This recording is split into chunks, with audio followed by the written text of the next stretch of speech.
In the limelight, I can't lose sight. I won't fall, I'll stand tall. And with my might, I can still fight. I'm one for all, one for all. Hello everyone, Kaiser here, and today I'm back with a new video, which is a review/custom of my Figma Midoriya.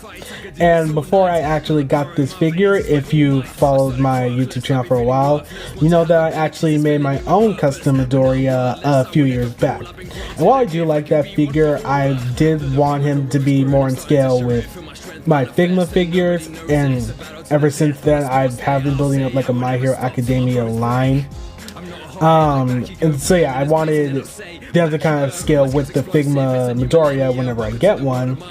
And ever since the bootleg came out and people saying that it's not that bad, I decided to get one now in 2019 and customize it in order to make his costume gamma. But before that, let's get into the review. So here's the actual Figma Midoriya, or at least bootleg Figma Midoriya. And I have to say, at first glance, it does look pretty good. It almost seems like the official. But there are a few problems with it that I'll get into. First of all, do you want to see where the box is? There it is. So yeah, one thing I hate about this figure is the packaging, or lack thereof. Since I ordered this off AliExpress, usually when I order a Figma figure, they give me the option for it to be in a box or not, and I wanted a box for Midoriya. But what they decided to do was take a box, disassemble it, and pack it in with the figure while the figure was still in its packaging. So if I wanted to, I have to assemble the box myself, and I really don't think that's a good idea, considering, while yes, this isn't an official figure, I still don't want the figure to be broken once I take it out, because when I first got this and it was still in the bubble wrap packaging, I honestly thought the box was crushed, for me to only find out that there was no box around it. So yeah, that's kind of one thing I hate about this figure. So aside from the packaging, this figure is actually pretty good. Like I said before, there are a lot of problems with it, but I'll go through all those as we move along. So starting with the head, you can see that the face is pretty accurate to how the Figma figure looks. I can't really complain there. But the one thing about the head, at least, is that one, the hair piece is really loose.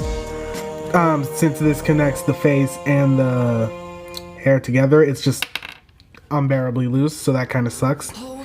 Another thing is that the hair is all green when on the Figma figure, and even how it looks in the show, it's black with like green on top, so that kind of sucks. Another thing about the figure is that if you want to switch out the faces, it's really hard to do. I'm not sure if it's the same on the Figma figure, but it's like a really tight fit to the point where you have to squeeze the figure, well, not the figure, you have to squeeze the face in order to get it in. So that is annoying, but the faces are fine, they're not gonna like break or anything, so it's all good. For his mask, while it does look good sculpting wise, get this off. You can see that it's green when, like again, in the show and on the official Figma figure, it's supposed to be black.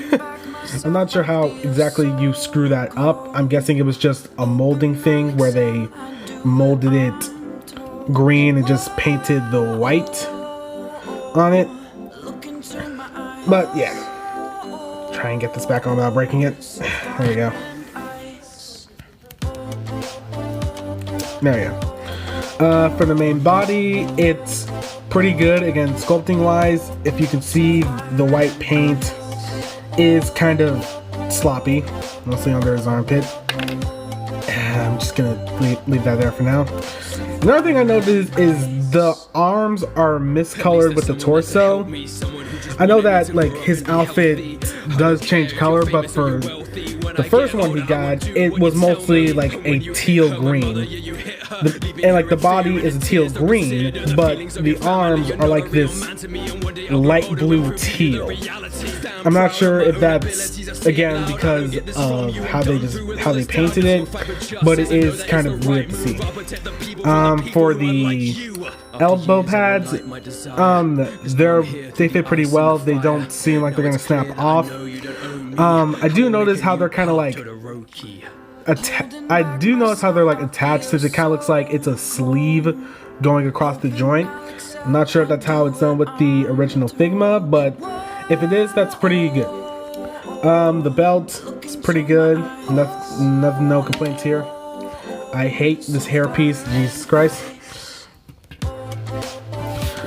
For the legs, again, they're pretty good.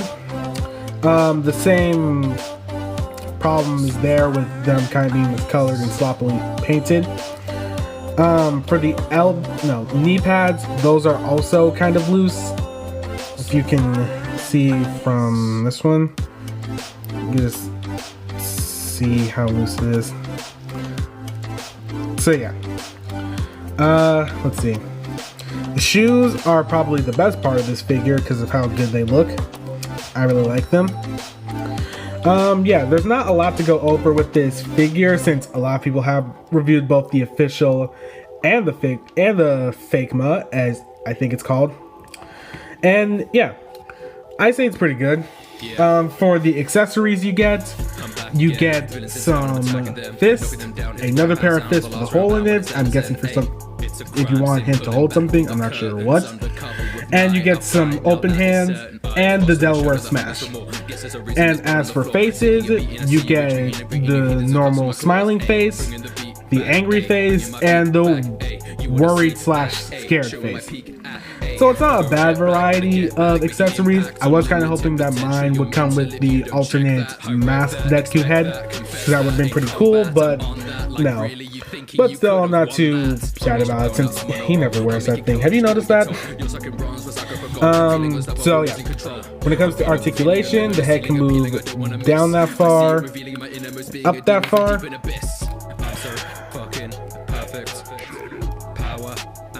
Okay. The arms can go out that far, go in a complete 360. They do have a bicep swivel, a single joint, well, it's a double joint kind of, but it's hindered by the elbow pad. It does have an elbow swivel. His wrist can swivel and have a hinge. Another thing I should mention, if I can do it, the cups for the gloves are removable. So if you do want to remove them, you can. I don't really recommend it since you have to put the ball joint back in. Okay, I'm back.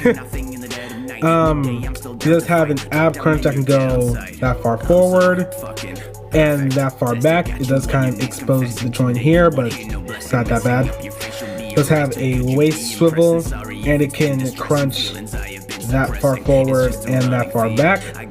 So if you want, you can get them all the way back or all the way forward. The legs can go that far forward and that far back. Single jointed knee. I always get that confused. He does have a knee swivel. He does have a ankle swivel or a shoe cut, whatever you want to call it. He does have an ankle hinge, a ankle pivot, and a toe. So the articulation on this figure is pretty good. You can get him in a bunch of different poses, as I'll show with pictures I took. So yeah, but while this figure is good on its own, I do kind of have one question, and this mostly has to do with Figma. How come they haven't released other versions of this figure yet? I mean, when you think about it, like if SH Figure Arts was to make the My Hero Academia line, we would have had Midoriya figures based off his first costume, his beta costume, his alpha costume, probably even the UA the UA gym outfit he has, you know, from that one episode. I'm pretty sure they would have made tons of versions of Midoriya by now, but that's just my opinion. So with the review being out of the way, I could say that on its own, this figure is pretty good. If you're just looking for a Midoriya figure, what I want is a Midoriya figure in his costume gamut. So I'll be back with that shortly. And here we have my new and improved custom Figma Midoriya figure, and I really like... Wait a second, that's the wrong figure. So here we have the new and improved custom Figma Midoriya figure, and I really like how this one came out. The process to make it was fairly simple, but I'll still go over what I did. So for the face, or at least the hair, all I really did was paint it. I painted it black and then painted it green on top. For the respirator, all I did was mold over the original and painted it. I think it looks pretty good. For the arms, as you can see, they are the arms on his Gamma costume that go like all the way up to his bicep. But if you look at the hands, you can see that there is like these yellow beads here.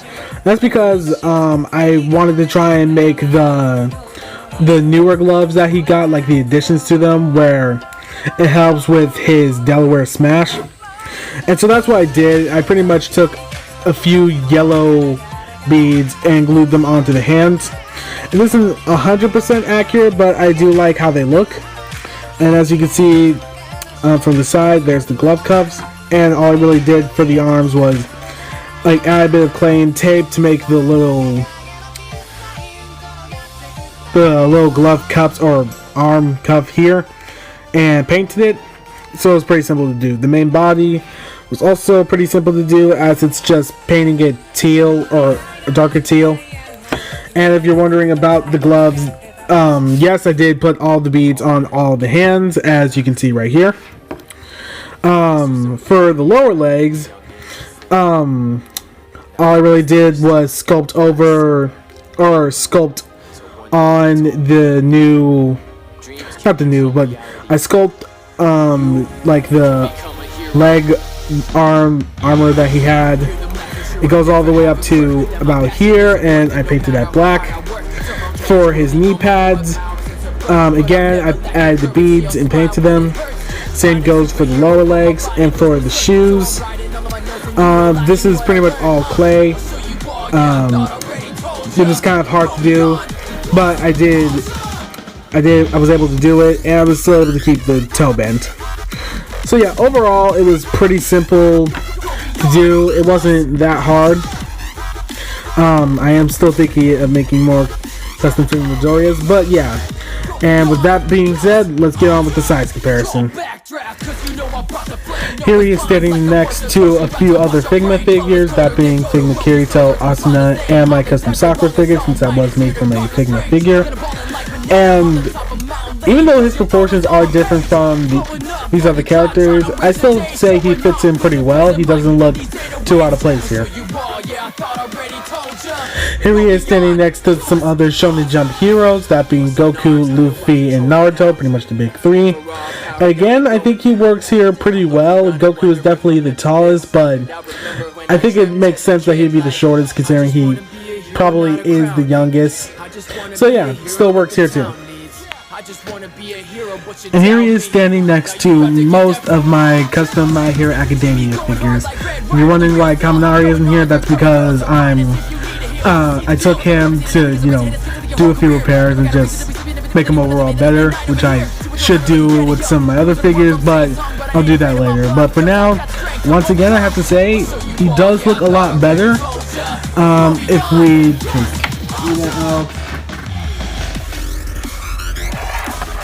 and compare him with my original custom figure right here, you can see that for one, he stands a lot taller than, or like about the same height as Ida.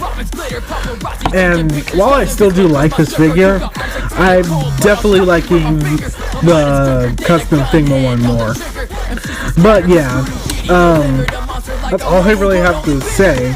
I'm really happy about how this one turned out, and if I ever do get around to buying it or making my own, I'll definitely have a box build to go with this guy, along with making every other student in My Hero Academia. I am thinking of working on Endeavor just because I have a figure that's right for it, and I even made another custom My Hero Academia figure, but I'm not going to say who it is now. That'll wait for another video.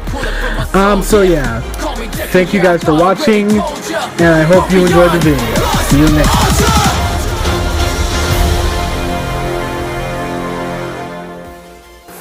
Hello everyone, Kaiser here, and I just want to say thank you for watching this video. This was a video I've been working on for a while, but since I ran into difficulties with my phone, I wasn't able to get it out earlier, but now it's finally out. I'm really proud of how it came out, and I just want to say thanks for watching.